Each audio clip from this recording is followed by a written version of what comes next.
میں نے کہا اچھا جی درخواست کون دے رہا ہے؟ پی پی. درخواست کیوں دے رہے ہو؟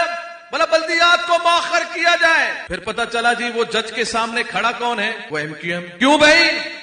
بولا نہیں ابھی الیکشن نہیں ہونے چاہیے. میں نے کہا الیکشن سے اتنے ڈر کیوں رہے ہو؟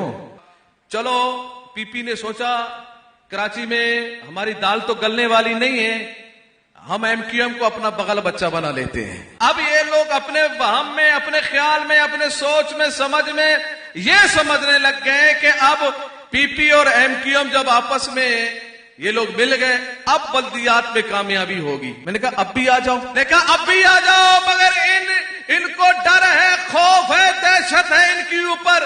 ابھی بھی انہوں نے کہا نہیں ایم کیو ایم کے جو دوسرے دھڑے ہیں نا ان کو بھی ہمیں ملانا ہے. میں نے کہا کیا ہوا, اکیلے کیا ہوا؟ ہاں اکیلے ایم کیو ایم کافی نہیں ہے کیا؟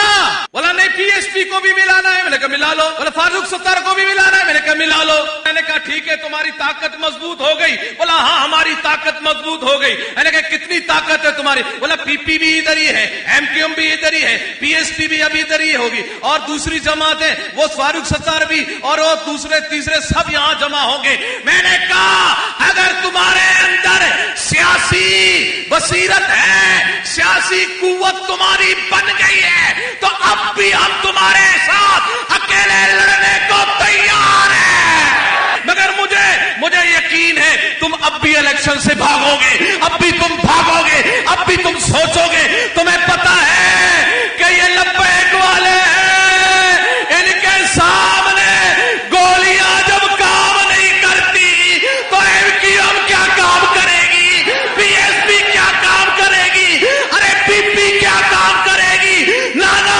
یہ محمد رسول اللہ کے غلام ہے, یہ اب ان کی طاقت بن گئی ہے. اب انشاءاللہ